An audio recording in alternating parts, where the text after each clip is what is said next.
Salut et bienvenue dans cette nouvelle vidéo où nous allons poursuivre tout simplement la correction de l'épreuve de mathématiques au BPC session 2026. Dans la première vidéo, nous avons tout simplement corrigé le grand 1 de la première partie. Et dans cette deuxième vidéo, nous allons corriger tout simplement le grand 2 de la première partie. Et dans les autres séries de vidéos, nous allons attaquer tout simplement la deuxième partie. Nous allons attaquer la question numéro 1. Dans la question numéro 1, on nous dit que soit ABC est un triangle rectangle en H, en A et H le pied de la hauteur issue de A, tel que AB égale à 2 racines de 3, AC égale à 6, BC égale à 4 racines de 3, et on nous demande de calculer AH. On nous demande tout simplement de calculer ici la distance AH. Ok, donc de ce pas, nous allons rapidement répondre à la question. Ici, nous avons tout simplement un triangle qui est rectangle. Et le triangle, il est rectangle en quoi? Il est rectangle en A. Et H est quoi? Et le pied, H est quoi? AH est tout simplement la hauteur issue de A.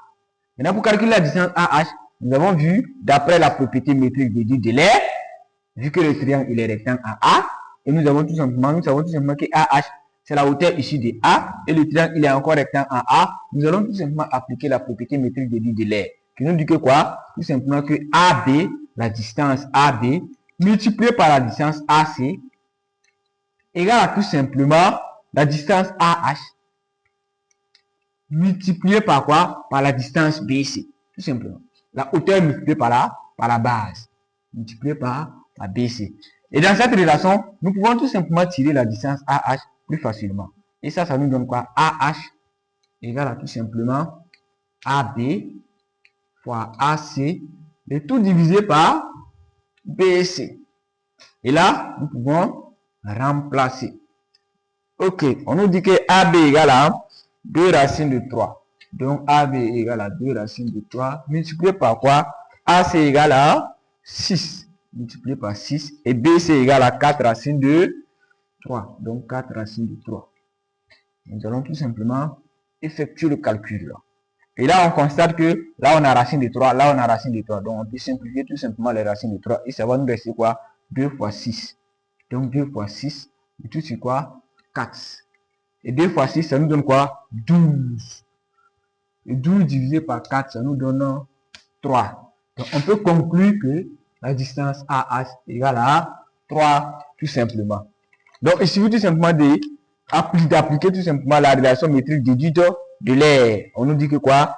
AB fois AC égale à quoi? La hauteur multipliée par la base. Ok, donc nous allons passer maintenant au niveau de la question numéro 2. Dans la question numéro 2, on nous donne la figure. On nous donne tout simplement cette figure.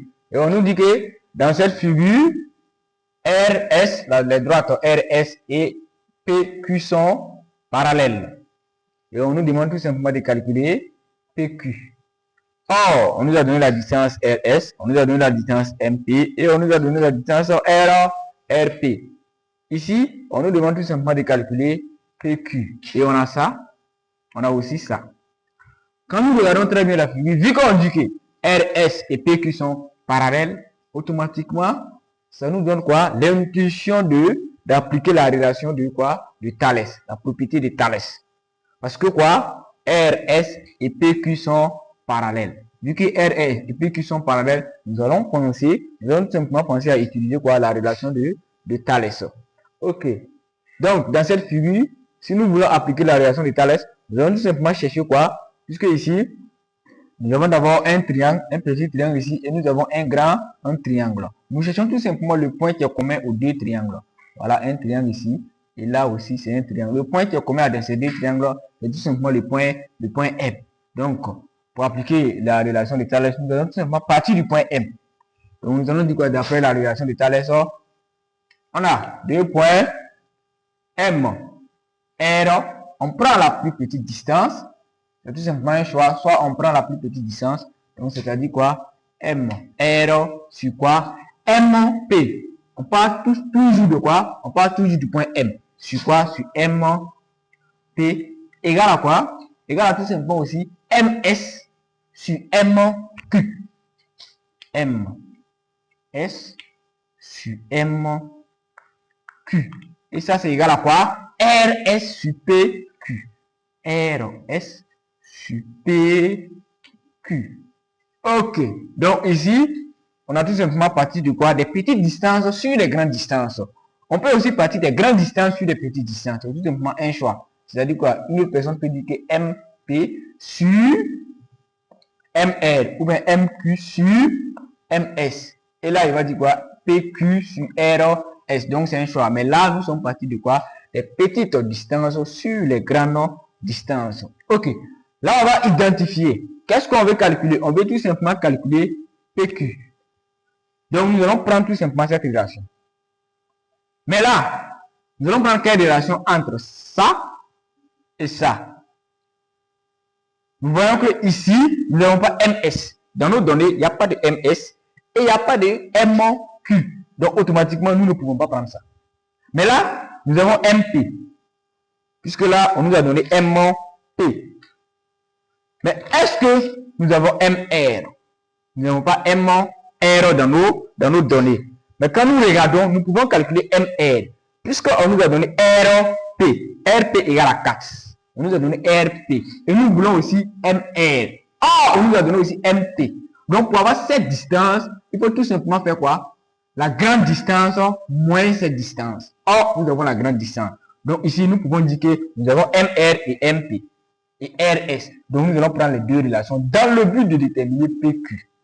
Donc, on a M, R sur MP égale à RS sur PQ.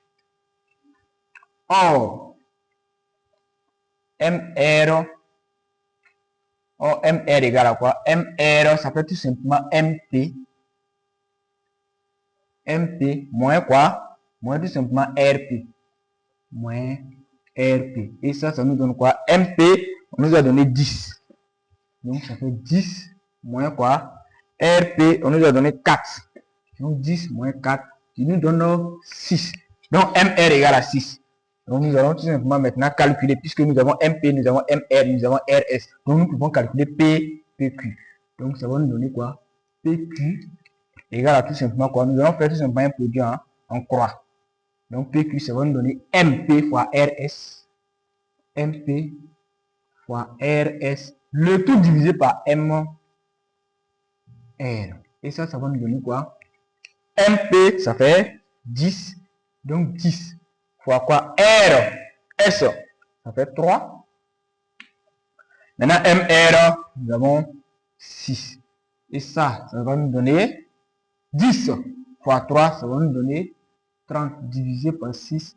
Et ça va nous donner 5. Donc, on peut conclure que PQ égale à 5. Tout simplement. Donc, automatiquement, la question numéro 2 est bel et bien répondue.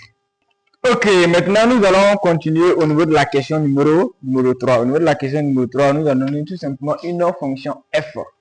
Et la fonction f de x égale à quoi? Voilà l'absolu de 1 moins 2x plus 2. La première question, on nous demande d'écrire f de x sans le symbole de la valeur absolue. Et la deuxième question, on nous demande de donner la variation de f sur l'intervalle moins l'infini à 1 demi et sur 1 demi à plus l'infini. Ok, donc pour ce faire, nous allons tout simplement partir pour répondre à la question numéro A. Question A. Donc 3A. Écrivons f de x sans le symbole de la valeur absolue. Ok. Nous avons f de x égale à 1 moins valeur absolue de 1 moins 2x plus 2. Et on nous demande d'écrire f de x sans le symbole de la valeur absolue. Quand nous remarquons ici, nous voyons tout simplement que quoi? La valeur absolue est au niveau de quoi? De 1 moins 2x. 2 n'est pas en valeur absolue. Donc ici, ce qui va nous intéresser, c'est tout simplement écrire cette expression sans le symbole de la valeur absolue et après maintenant additionner avec le 2. Et pour ce faire, nous allons poser que quoi? L'expression qui se trouve à l'intérieur de la valeur absolue égale à 0. Et après faire quoi? Un tableau. Donc posons 1 moins 2x égale à 0. Et ça va nous donner quoi? Moins 2x égale à quoi? Le 1 par derrière l'égalité, ça devient négatif. Et ça va nous donner quoi? que x égale à quoi? Moins 1 divisé par moins 2. Ok, là on peut simplifier tout simplement les signes négatifs et ça va nous donner quoi? 1 demi. Et à partir de là, on peut faire tout simplement quoi? Un tableau. On fait un tableau. Et là, ici on a x, là c'est moins l'infini, plus l'infini. Et on met maintenant tout simplement la racine qu'on a trouvé, le 1 demi. Donc là c'est 1 demi.